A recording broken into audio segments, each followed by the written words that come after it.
Hola, querida Iglesia Viña La Molina en Perú. Les habla Matías Valvé, pastor y plantador de la Iglesia La Viña en Lisboa, Portugal. Aquí, junto a la familia, estamos ya hace 6 años viviendo y haciendo vida como el resto de la gente, pero llevando siempre el reino del Señor y plantando, reuniendo personas alrededor de Jesús.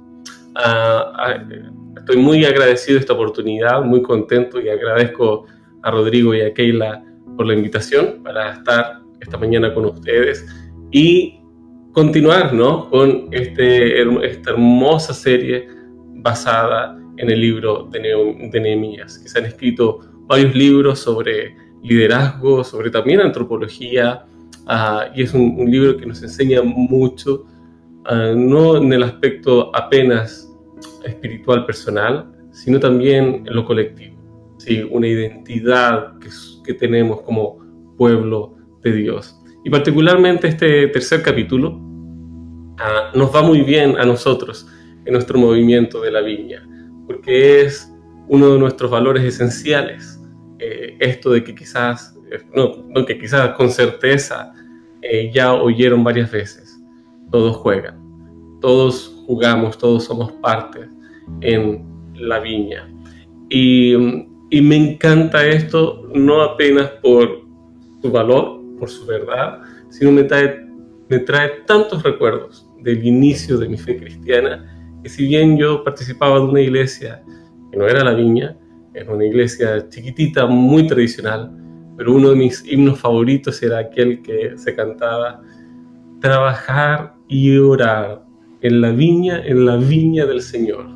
Si mi anhelo es orar y ocupado siempre estar en la viña del Señor. Y así fui creciendo y deseando más estar involucrado en las cosas del Señor. Pero también nunca quería sentirme alguien único, un superhéroe, ni alguien que salía como ¿no es cierto?, un apóstol específico para una tarea muy específica y que nadie más, solo los ungidos, podrían cumplir. Y tuve varios conflictos internos sobre esa aproximación, sobre ese entendimiento, particularmente de aquello que muchas veces se llama el llamado, ¿no? Y ya después conociendo y abrazando nuestra familia, nuestro movimiento de la Viña, fue tan reconciliador y tan enriquecedor comprender esta verdad de que todos somos sacerdotes y príncipes. No es apenas por una cosa de estatus, no es apenas para vestir algo específico, sino que tiene que ver con nuestra identidad, que por ende nos lleva a la acción. Y vamos a hablar un poquito de esto hoy.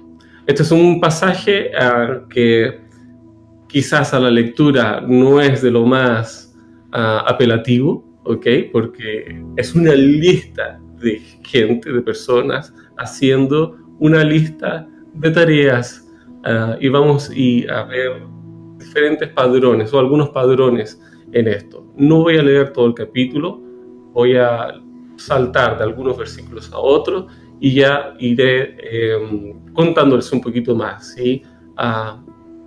Como se dice aquí pronto, hablando de los pormenores de esto. Bien, Nehemías capítulo 3, se inicia la reconstrucción. Entonces el sumo sacerdote Eliseabib y sus compañeros los sacerdotes trabajaron en la reconstrucción de la puerta de las ovejas. La repararon y la colocaron en su lugar y reconstruyeron también la muralla desde la torre de los 100 hasta la torre de Hanael. El tramo contiguo lo reconstruyeron los hombres de Jericó y el tramo siguiente Zacur, hijo de Imri.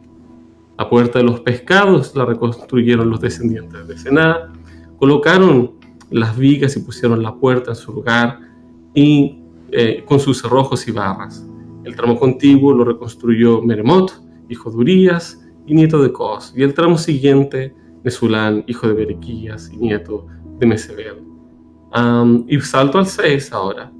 La puerta de Gesaná la reconstruyeron Joyadá, hijo de Paseach, y Mesulán, hijo de Besodías. Colocaron las vigas y pusieron en su lugar la puerta con sus cerrojos y barras. Salto al versículo 8. Uziel, hijo de Jaraías, que era uno de los plateros, reconstruyó el siguiente tramo de la muralla, y uno de los perfumistas, llamado Hananías, continuó con la siguiente parte. Entre los dos reconstruyeron la muralla de Jerusalén hasta la muralla ancha. El siguiente tramo lo reconstruyó Refaías, hijo de Hur, que era gobernador de una mitad del distrito de Jerusalén. Salto para el 13. La puerta del valle la reconstruyeron Hanún y los habitantes de Zanoa, y la colocaron en su lugar para los cerrojos, con sus cerrojos y barras. Levantaron también 500 metros de muralla hasta la puerta del basurero. Salto para el versículo 15. Salún, hijo de Col-José, gobernador del distrito de Mizpa, construyó la puerta de la fuente y la techó y la colocó en su lugar con sus cerrojos y barras. Salto para el 17. El sector que sigue lo reconstruyeron los levitas y Rejum, hijo de Bani. En el tramo siguiente, Hasabías, gobernador de una mitad del distrito de Keilah, hizo las obras de reconstrucción por cuenta de su distrito. Y salto para el 20.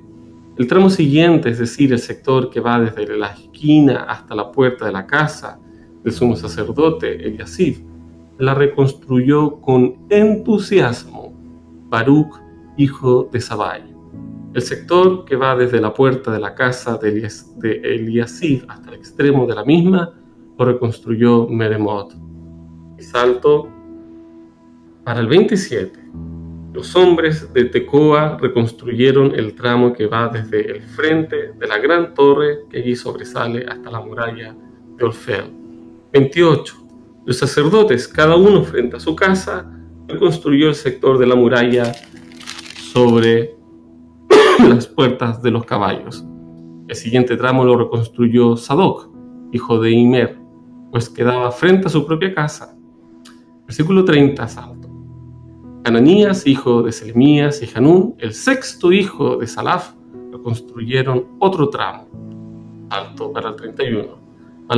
Malquías, que era uno de los plateros, reconstruyó el tramo, llega hasta las casas de los servidores del templo y de los comerciantes, frente a la puerta de la inspección y hasta el puesto de vigilancia. Y, último versículo, versículo 32, el sector que va desde allí hasta la puerta de las ovejas, lo reconstruyeron los plateros y los comerciantes. Hay mucha información, muchos nombres, varios detalles sobre varios lugares, varias puertas. Usted tiene ahí una Biblia con algunas ilustraciones y mapa.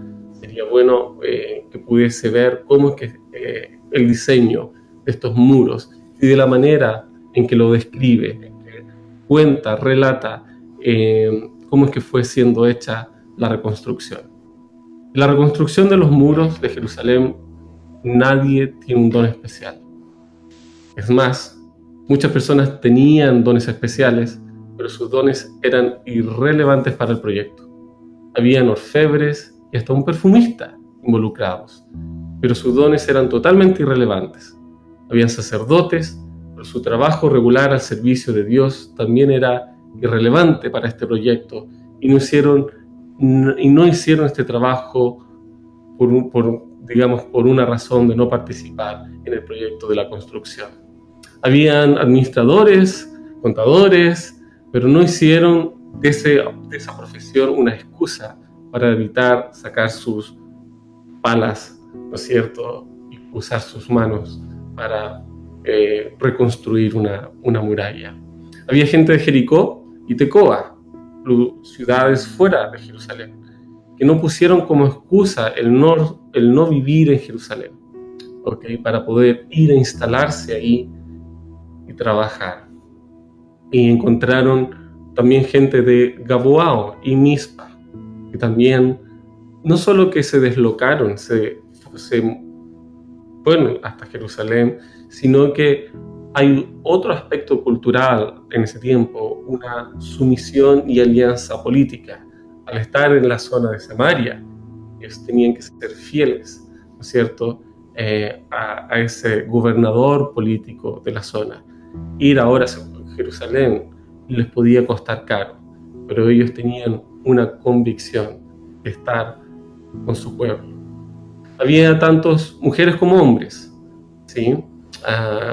Porque no solo para este tipo de obras sería necesario los hombres levantando ladrillos, sino también mujeres apoyando ese trabajo, cocinando o lo que fuese necesario, ¿ok? Y de ahí este sentido de unidad, de identidad, de un colectivo, de un pueblo. Es verdad que cuando hablamos de dones, en este caso podemos pensar que Nehemías tenía un don especial, como uno de liderazgo. Pero la verdad es que la Biblia no habla tanto sobre líderes, habla más sobre siervos de Dios. Y de hecho fue el propio Nehemías, en el primer capítulo que ustedes ya estudiaron, que se presentó como un siervo, no como un líder, no como un jefe de proyecto.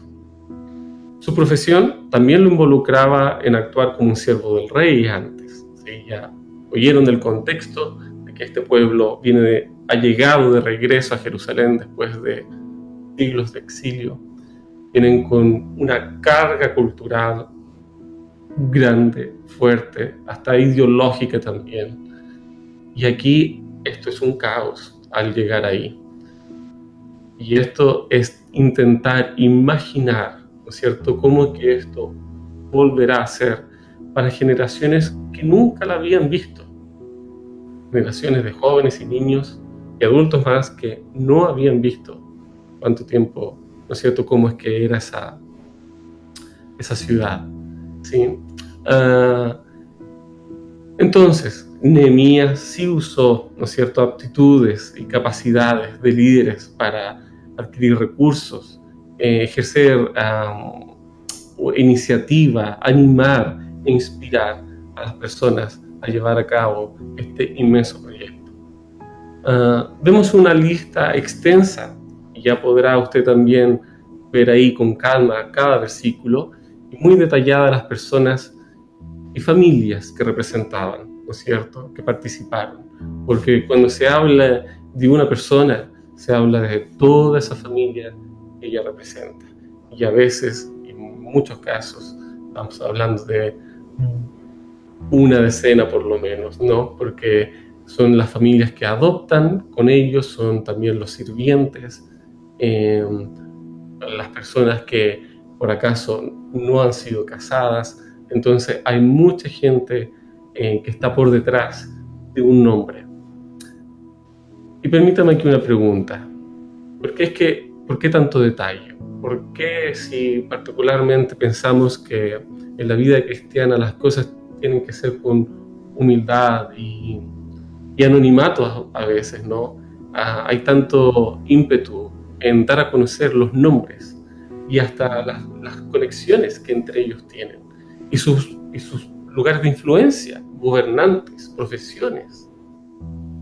¿Alguna vez ya le contaste a algún amigo, a alguna persona sobre aquel chaleco lindo que estás vistiendo y le dices, me lo hizo mi abuela? O pasaste por algún lugar donde tú sabes que algún familiar fue el arquitecto de aquella casa, o algún, ¿no es cierto?, ancestro, quizás de quinto grado, pero de alguna manera tú te sientes partícipe y te sientes honrado y te sientes que eso en algo te representa y habla de ti también. Bueno, esto es parte de la cultura de crear identidad en un pueblo. Entonces Nehemías y por supuesto los historiadores, los escribas, sabían de que al contar sobre todo esto, estarían construyendo un legado para las generaciones siguientes. Que se enterarán sobre sus tíos, abuelos, no solo padres, ¿no?, bisabuelos, etcétera, que participaron. Y eso también les pertenece. No solo como algo que en el sentido material, sino también de responsabilidad. Yo también tengo la responsabilidad de mantener el cuidado de esta muralla, de estas puertas, de esta ciudad, porque hay una familia detrás de mí que trabajó por ella. Y la lista de las personas involucradas en la reconstrucción del muro, si bien se parece a otras listas en otros libros de Esdras y de Nehemías, la verdad es que aquí tiene ese significado adicional para los hijos y los nietos y las generaciones descendientes. Será un motivo de orgullo, ¿no es cierto?, por lo que hizo el padre, la madre, la abuela, el abuelo, los tíos, toda la parentela. Las generaciones posteriores sabrían que su seguridad y su orgullo por la ciudad se debían a las personas nombradas aquí. Hemos visto en otras secciones, en otros pasajes de los libros de Nehemías y Esdras, también otras listas que tienen la intención de catalogar alguna información, ¿no?, de dejar evidencia sobre lo que existió, pero también funcionan como una representación del estatus político, y ya voy a explicar eso, y de culto de la comunidad a medida que avanzan hacia un nuevo comienzo, ese nuevo comienzo de un pueblo reconstituido de Dios y por Dios. Entonces, una representación política, porque esto habla de estamos aquí, regresamos a este lugar geográfico. Somos el pueblo de Jehová, el Rey de Reyes, el Señor de Señores. Y eso va formando y restaurando una identidad en este pueblo, una identidad de quiénes son ellos y para qué es que están ahí. Esta porción del pasaje también podemos encontrar una de las palabras más usadas, es la reconstrucción, reconstruyeron. Y en otras versiones se usa la palabra reparación, repararon. ¿Cuál sería la diferencia? No entre estas dos palabras, pero ¿por qué reconstruir o no simplemente construir? Que básicamente, están construyendo una puerta. La gran diferencia es que la reconstrucción, al hablar de reconstruir, hay todo un sentir común y una responsabilidad y una convocatoria para algo mayor, para algo que va más allá que simplemente montar un conjunto de ladrillos. Aquí había algo que era nuestro y lo vamos a reconstruir. No solo una pared física, pero lo que simboliza, lo que hacía, lo que creó esa identidad en nosotros. Ese llamado a reconstruir trae unidad. Y todo aquello que nos lleva a una reconciliación, a una reparación, ¿no es cierto?, a la restauración de algo. Eso es tanto del Evangelio. Es el mensaje de Jesús. Él vino a eso, a reconstruir, a reconciliar, a restaurar. Entonces, cualquier cosa, ¿no es cierto?, en la cual somos llamados a un ¿no es cierto?, a un rehacer, a un renacer, hay una motivación extra, porque vamos al origen, vamos al propósito original por lo cual eso existía. Y eso, cuando lo hacemos en conjunto, hay algo que nos une, que va mucho más allá del pragmatismo de una mera construcción. Eso enfatiza la solidaridad de esta comunidad mientras trabajan en esta tarea. Y ahora, por dentro de esta unidad de propósito, hay también lugar para la diversidad. La variedad de constructores que trabajan codo a codo es sorprendente, como lo leímos. A veces se identifican por familia, otras veces por profesión o por el lugar de residencia. Algunos eran sacerdotes, otros eran laicos, algunos eran gobernantes de distritos, otros comerciantes. En términos generales se podría decir que el amplio espectro de la comunidad estaba ahí, que estaba regresando, que estaba renaciendo, estaba siendo representada en esta lista, por lo que todos participaron, todos estuvieron presentes. Y en esa época, en la época siria, la construcción de muros se asignaba por secciones a varios grupos. Esto que hicieron no era algo extraño, solía hacerse así. Nehemías parece, sin embargo, haber organizado a los constructores de tal manera que, en la medida de lo posible, cada uno sería responsable de la parte del muro que estaba frente a su propia casa o en su entorno. Y esto eliminó los argumentos sobre quién trabajaría dónde y las motivaciones de cada trabajador sobre qué parte del muro hacer.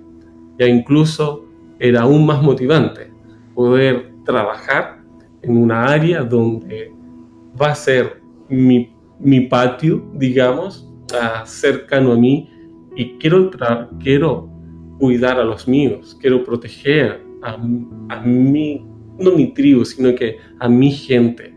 Con mayor razón me voy a asegurar que esto sea bien hecho. Pero también eso nos habla de la importancia de siempre ser relevantes en lo local, en lo inmediato, en el contexto próximo a cada uno de nosotros. Muchas veces queremos ir hasta los fines de la tierra, ciertamente, pero muchas veces olvidamos que hay un patio, una vecindad cerca nuestra a la cual tenemos que bendecir, por la cual tenemos que trabajar, a la cual tenemos que cuidar. Y cada uno, cada familia, cada grupo, no solamente los que están del otro lado, ¿no es cierto?, de la ciudad, sino que estamos todos llamados a ser relevantes, a colocar una piedra de testimonio en ese lugar, para que después las próximas generaciones digan, ¿sí?, ahí estaba esa familia que hizo tan bien a este vecindario.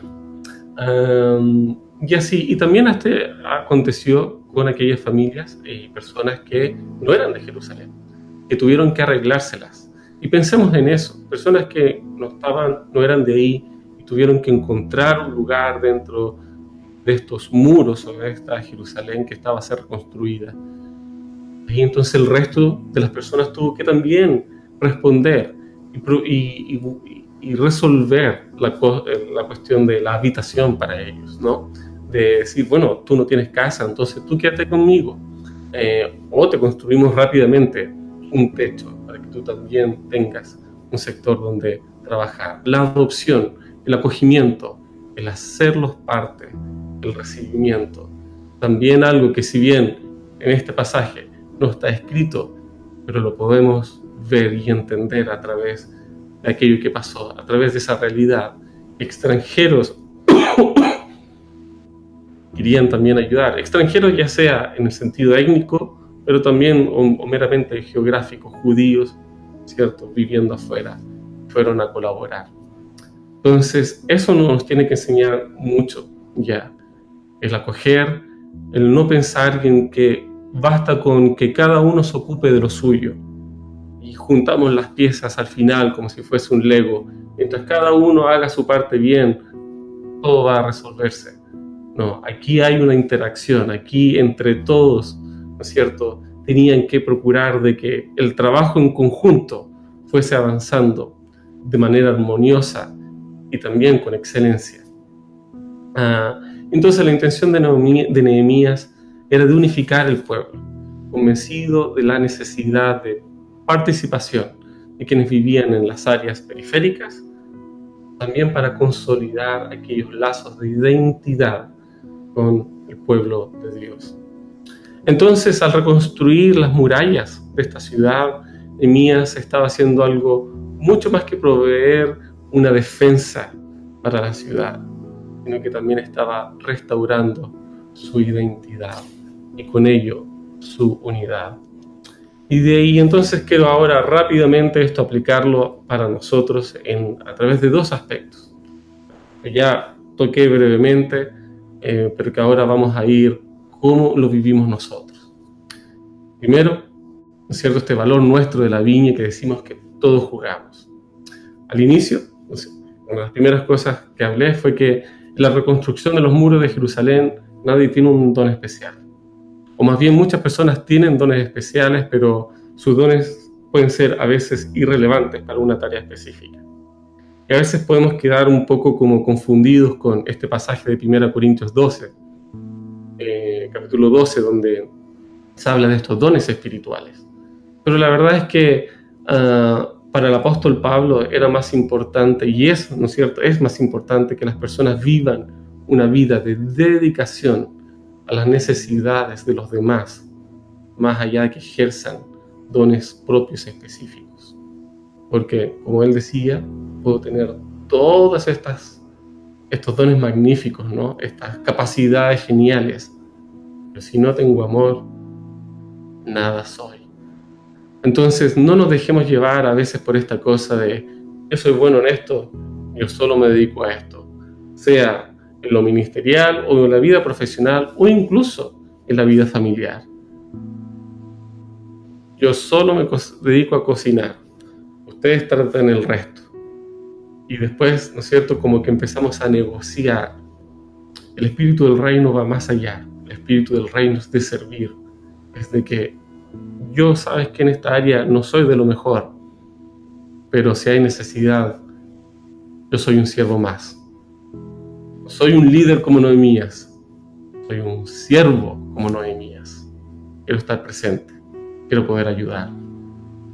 Y nuestra abordaje a proximidad al reino de Dios, a cómo entendemos el Evangelio, ¿sí?, enseñada por Jesús, le da al cristiano una bienvenida especial, trascendental, de una forma de vida que se caracteriza por una participación completa en la viña del Señor, en el trabajo del reino. Y lo mejor es que Dios no tiene favoritos. Cada persona, sin importar quién sea, qué edad tenga, de dónde viene, dónde vive, tiene el derecho de ser parte de esta diversión, no apenas trabajo, diversión, oportunidad, desafío, como de explorar el mundo. Ahora, ser cristiano, a veces pensamos que se trata de creer en lo correcto, ¿no es cierto? En cuanto creas en el Señor Jesús y tengas las cosas claras, todo bien. Ya el resto es mantenerte vivo moralmente o hacer las cosas bien. Y nos olvidamos de la manera no solo correcta de vivir, sino plena. A veces pensamos en lo correcto como una cosa de nivelar para abajo, ¿no? No voy a hacer esto, pero no pensamos en el voy a hacer esto para honrar a Dios, para crecer más, para vivir esa vida abundante y conforme a los propósitos de Dios. Una de las debilidades de la iglesia del siglo pasado, y que también estamos heredando de eso, fue que estaba esta idea del modernismo en parte, o si bien ahora estamos en el posmodernismo, pero esta idea en donde se pretendía simplemente decirle a las personas qué era lo correcto, creer, ¿no es cierto?, teóricamente, incluso a nivel académico, y que ya bastaba con que cada uno lo aplicase. Entonces, de ahí, ¿no es cierto?, el modelo de iglesia como formato de escuela, ¿no? O sea, la enseñanza del domingo, se enseña la teoría, usted va para su casa, intenta aplicarla durante la semana. John Wimber, uno de los fundadores de nuestro movimiento, entendió que en una gran parte de la iglesia había caído en este error, ¿sí?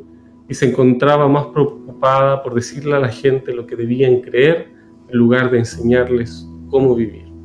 Y es muy conocida esta anécdota, e incluso hay un video por ahí, quizás ya lo vieron alguna vez, sobre John Wimber preguntándole a esta iglesia donde él había llegado, ¿cuándo es que vamos a hacer las cosas del reino? Él decía, to do the stuff. ¿Cuándo es que vamos ahí a hacer lo que Jesús hizo? ¿A qué te refieres? Bueno, somos sus discípulos, vamos allá y echemos demonios, hagamos milagros, multipliquemos el pan. Y le dijeron, no, los cristianos no hacen eso. ¿Cómo que no? ¿Cómo que no si está ahí en la Biblia? No, mientras lo creas, todo bien, pero la verdad es que no necesitas. Si te sale, bien, pero no te preocupes. Y quedó tan desilusionado, porque él decía, yo cuando estaba en el mundo, trabajaba, él decía, ¿no es cierto?, para el mundo, y Satanás me dejaba participar de su obra. Y ahora que estoy en el reino de Dios, ¿acaso no puedo participar de su obra haciendo lo que Jesús hizo? Entonces él comenzó a predicar aún más sobre esta verdad y realidad de que al ser sacerdotes y príncipes, todos tenemos, y he dicho hasta por nuestro Señor Jesús, tenemos esa potestad, esa autoridad entregada por Él para hacer grandes cosas en nombre del Señor. Y somos llamados entonces no apenas a administrar un don, como si fuese, ¿no es cierto?, esa moneda de aquella parábola de los talentos. Y si ya yo me voy a dedicar a administrar esto, sino que hacer mucho más que eso, a vivir, a llevar esa moneda conmigo, multiplicarla y repartir. Somos llamados a vivir el reino, a multiplicar el reino, a jugar constantemente y no a la espera de que nos enseñen, simplemente nos digan qué lugar, qué parte de la muralla reconstruir, sino motivados por el Espíritu Santo y motivados a través de esa relación íntima que tenemos con Jesús, para ir discerniendo qué es lo que nos está indicando el Señor, a quién bendecimos, dónde actuamos, dónde abrimos camino, y no simplemente que esto sea realizado de manera corporativa. Necesito ir avanzando. Y esto va directamente al corazón de nuestro movimiento de la Viña. Somos un movimiento de personas que anhelamos aprender a vivir como Jesús vivió, no solamente a creer en lo que Jesús hizo. Y no queremos limitar esto a los pastores como una profesión. Bien, son ellos los que van a hacer los milagros o a sacar los demonios, sino que somos todos llamados a prepararnos para eso, y a buscar al Señor para que nos empodere, nos llene de su poder, para estar listos, y no solo listos para cuando acontezca, sino para ir en la búsqueda, ¿no es cierto?, de aquellos que están cautivos por el maligno. La frase, ¿no es cierto?, que ha personificado mucho en nuestro movimiento, esto de en la viña todos juegan. En otras palabras, significa que el Espíritu Santo nos puede empoderar a cada uno de nosotros de la manera que Jesús lo hizo. Y si bien en este pasaje de Nehemías no estamos viendo grandes milagros, ¿no?, pero sí estamos entendiendo este plan de Dios, este anhelo de que su pueblo participe de manera íntegra y completa, con devoción, dedicación, con entrega, no buscando su propio interés, sino sabiendo de que tendrá su participación, de que no podrá hacerlo todo, de que no hay una iglesia, una denominación que va a conseguir conquistar o predicar el Evangelio a todos los confines del mundo, sino que cada ministerio, cada iglesia, cada persona, cada equipo, cada familia está llamada, está siendo convocada, animada por el Señor y también empoderada para influenciar una parte. Y el segundo punto que quiero decir, y con esto cierro, es el tema de esta identidad que ya hablé, esta identidad comunitaria, colectiva, muchas veces cuando hablamos de los dones espirituales o el llamado, lo traducimos de una manera un poco individualista, ¿no? Como si fuese, esta es mi carta, este es mi joker, este es mi cosita secreto, mi poder como superhéroe, y yo lo ocupo cuando yo quiera, y a veces con un sentido muy ególatra o con interés propio para ser visto. Aquí no existe esto.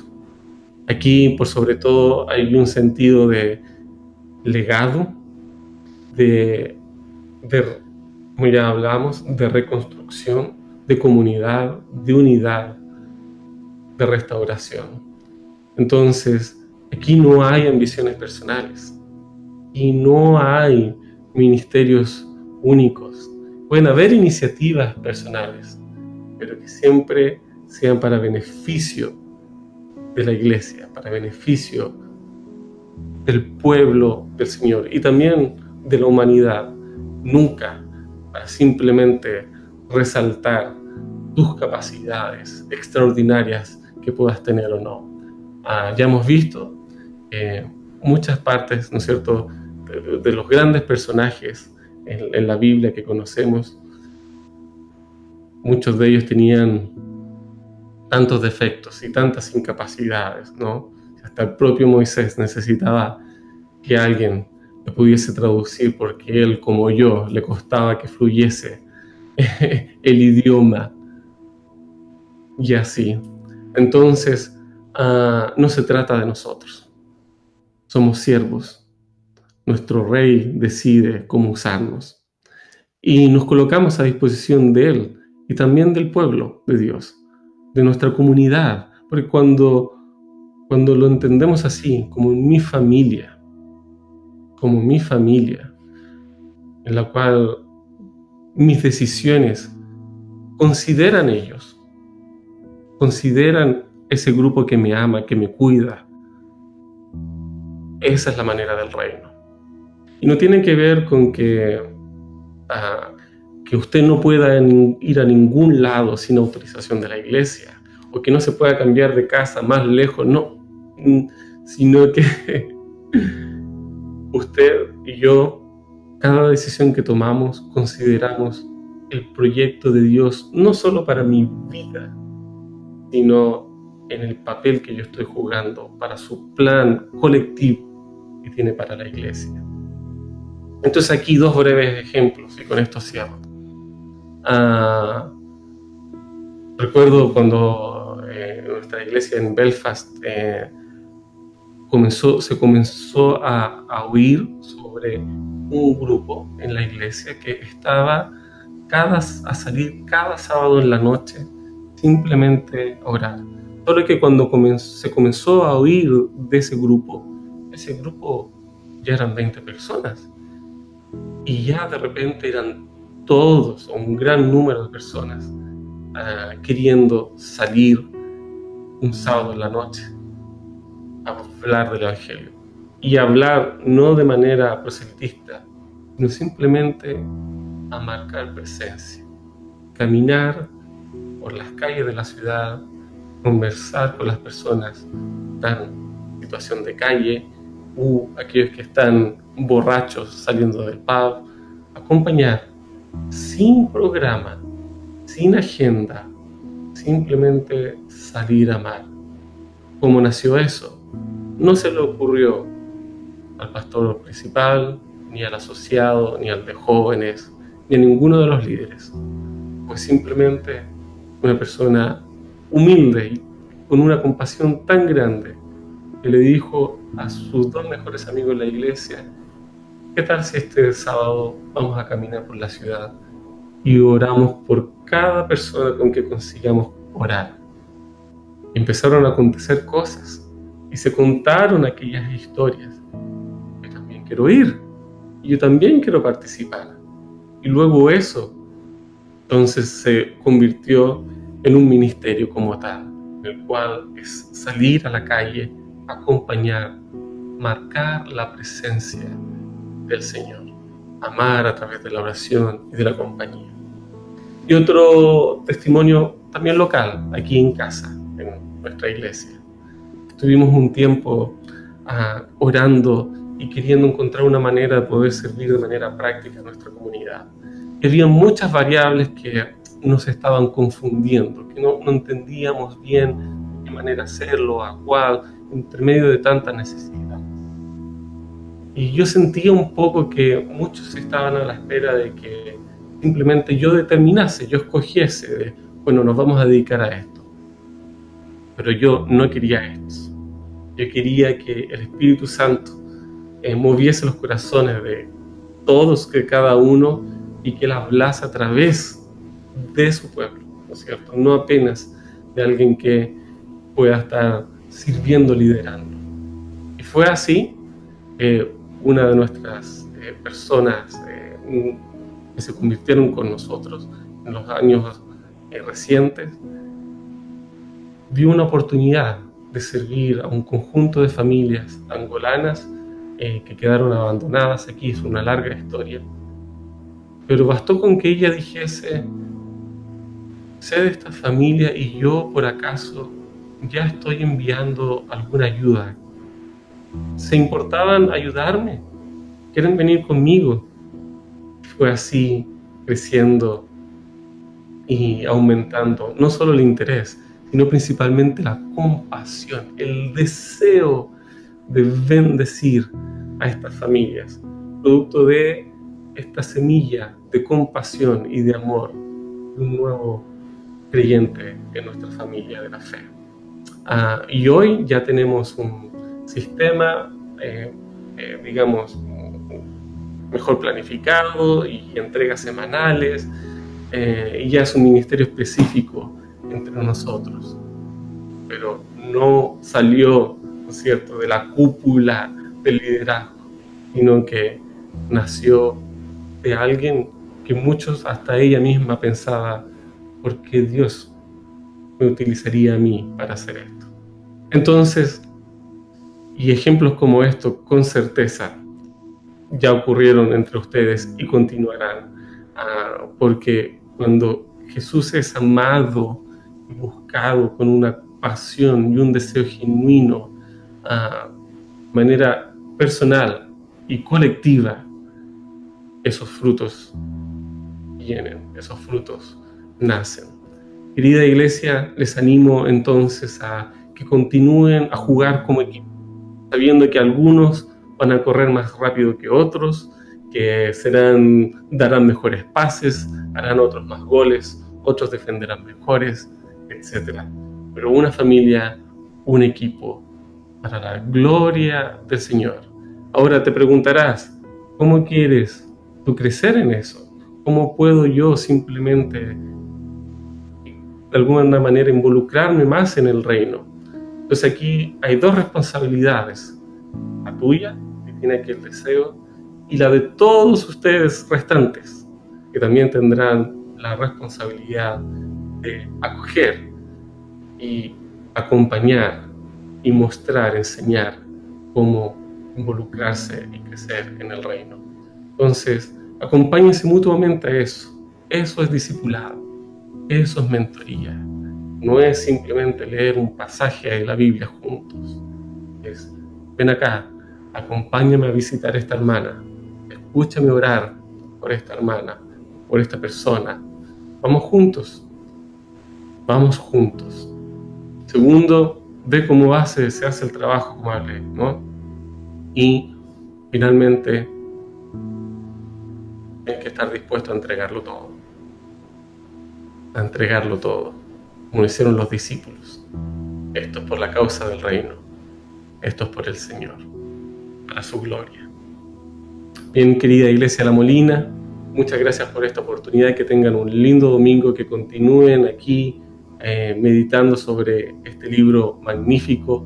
Bendíganse mutuamente, bendigan a sus pastores, sirvan de manera genuina y fiel, con alegría, como leímos en uno de los versículos, con entusiasmo.